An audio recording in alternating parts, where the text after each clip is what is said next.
Wacana pemindahan ibu kota telah bergulir sejak era Presiden Soekarno. Presiden silih berganti, tapi rancangan itu tak pernah terwujud hingga sekarang. Kini, Presiden Jokowi berkukuh memindahkan ibu kota negara atau IKN ke Penajam Pasar Utara, Kalimantan Timur.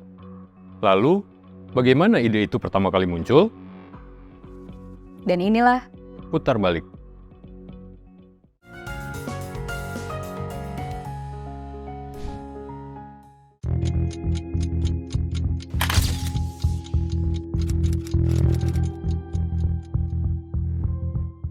gagasan pemindahan ibu kota pertama kali mencuat saat era Presiden Soekarno. Pada 1957, Soekarno disebut-sebut ingin memindahkan ibu kota ke Palangkaraya. Dia pernah bilang, "Mari jadikan Surabaya dan Jakarta kota-kota mati." Alasannya waktu itu karena perputaran ekonomi hanya terjadi di dua kota tersebut. Dalam buku berjudul Soekarno dan Desain Rencana Ibu Kota RI di Palangkaraya, Soekarno konon telah memiliki konsep pembangunan ibu kota. Ide itu lalu dia sampaikan kepada insinyur-insinyur asal Uni Soviet. Akhirnya, terjadilah pembangunan jalan raya di lahan gambut Palangkaraya. Namun, perekonomian Indonesia yang pada saat itu memasuki 1960-an terpuruk dan membuat pembangunan di Palangkaraya terhambat. Soeharto yang saat itu naik menggantikan Soekarno tak ingin melanjutkan pembangunan Palangkaraya. Dia malah berkeinginan memindahkan ibu kota ke wilayah Jonggol, Kabupaten Bogor, Jawa Barat. Hasratnya memindahkan ibu kota ke Jonggol hanya sampai menerbitkan keputusan Presiden nomor 1 tahun 1997 tentang Jonggol sebagai kota mandiri. Keputusan belum sempat terlaksana, Soeharto dilengsarkan. Abdurrahman Wahid alias Gus Dur, mantan presiden keempat, juga pernah mengusulkan Subang, Jawa Barat sebagai alternatif ibu kota baru. Selanjutnya, di era Presiden Susilo Bambang Yudhoyono pada 2010 dan 2013, SBY juga turut mencetuskan wacana pemindahan ibu kota dengan dalih mengatasi kemacetan dan banjir di Jakarta. Lalu, sejak kapan usulan pemindahan ibu kota era Presiden Joko Widodo tercetus? Mulanya, pada Mei 2017, Presiden Joko Widodo meminta Badan Perencanaan Pembangunan Nasional melakukan kajian pemindahan ibu kota. Saat itu, Menteri Perencanaan Pembangunan Nasional Bambang Brojonegoro mengatakan Jokowi sangat serius mempertimbangkan pemindahan ibu kota. Presiden meminta jangan sampai memberatkan APBN dan berutang untuk merealisasikannya, kata Bambang waktu itu.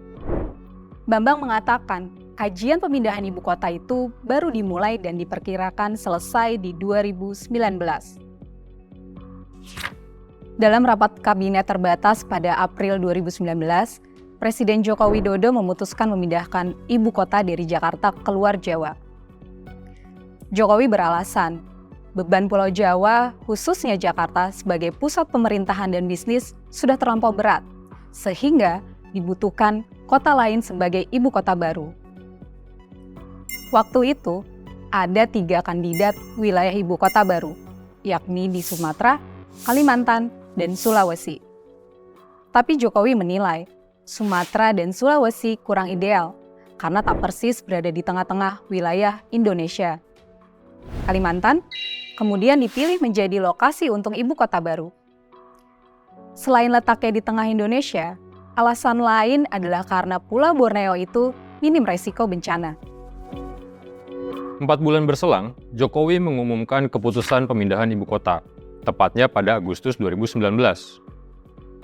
Jokowi menyebut Kabupaten Penajam Pasar Utara dan sebagian Kabupaten Kutai Kartanegara, Kalimantan Timur, sebagai lokasi pembangunan ibu kota baru.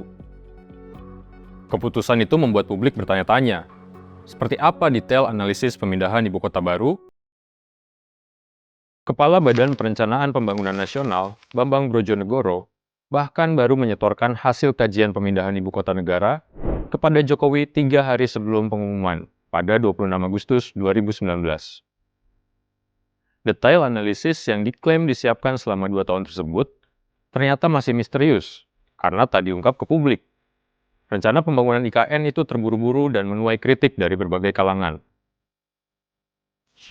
Pada Januari 2022 misalnya, Dewan Perwakilan Rakyat ujuk-ujuk mengesahkan rancangan Undang-Undang Ibu Kota Negara menjadi undang-undang.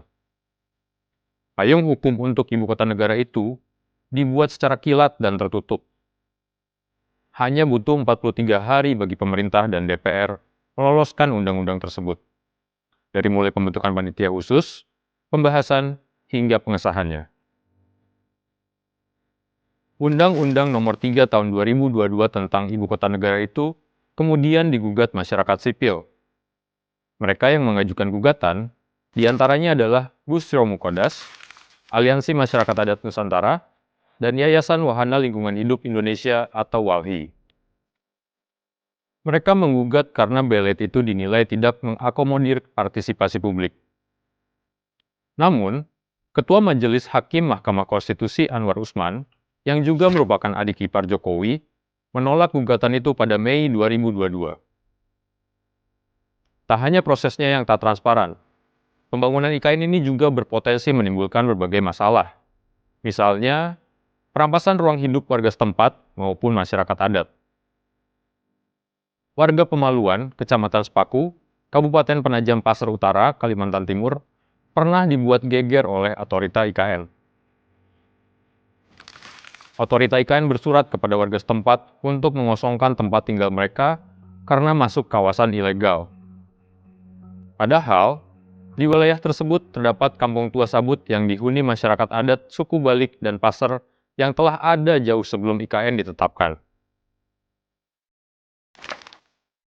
Kepala Adat suku Balik Sepaku, Sibukdin, was-was karena pengerjaan proyek IKN terus berjalan. Meski warga menolak memberikan lahannya, sejak awal 2022 pekerja proyek telah memasang kren dan mengoperasikan sejumlah alat berat lainnya untuk membuka lahan. Sibukdin memperkirakan pembukaan lahan di sekitar Kecamatan Sepaku sudah menembus 60 hektare dan telah merobohkan beberapa desa. Kami disuruh memilih, mau dibayar atau diselesaikan di pengadilan, kata Sibukdin pada Maret 2023.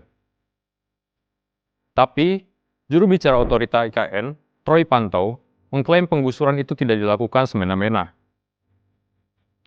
Seiring berjalannya waktu, proyek mercusuar itu sepi investor. Bahkan, CEO SoftBank, Masayoshi Son, mundur sebagai investor pada Maret 2022. Sebelumnya, pada Januari 2020, Menteri Koordinator Bidang Kemaritiman dan Investasi, Luhut Binsar Panjaitan, mengklaim SoftBank sebetulnya berminat menyuntik dana segar untuk pembangunan IKN yang nilainya mencapai 100 miliar dolar. Berawal dari pernyataan minat investasi itulah, pemerintah menunjuk Masayoshi Son sebagai Ketua Dewan Pengarah IKN. Bersama Perdana Menteri Inggris, Tony Blair, dan Putra Mahkota Abu Dhabi, Mohammed bin Zayed Al Nahyan, atau MBZ. Jokowi mengalokasikan 90,4 triliun APBN atau sekitar 20% dari total kebutuhan IKN yang mencapai 466 triliun. Sisanya disebut-sebut akan didanai oleh investasi swasta senilai 123 triliun dan kerjasama pemerintah dengan badan usaha mencapai 252 triliun. Nyatanya, dana swasta seret. Meski Jokowi sudah menggelar karpet merah lewat berbagai aturan seperti UU Cipta Kerja dan IKN, investasi asing tak kunjung datang. Kepala Otorita Ibu Kota Negara Nusantara, Bambang Susantono, dinilai gagal menarik investor ke IKN hingga menyelesaikan konflik dengan masyarakat. Buntutnya, pada awal Juni 2024, Bambang Susantono dan wakilnya, Doni Rahayu, mengundurkan diri dari jabatannya.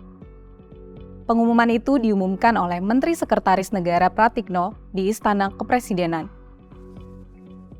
Jokowi lantas mengangkat Menteri Pekerjaan Umum dan Perumahan Rakyat Basuki Hadi Mulyono sebagai PLT Kepala Otorita IKN, dan Wakil Menteri Agraria dan Tata Ruang Raja Juli Antoni sebagai PLT Wakil Kepala Otorita IKN.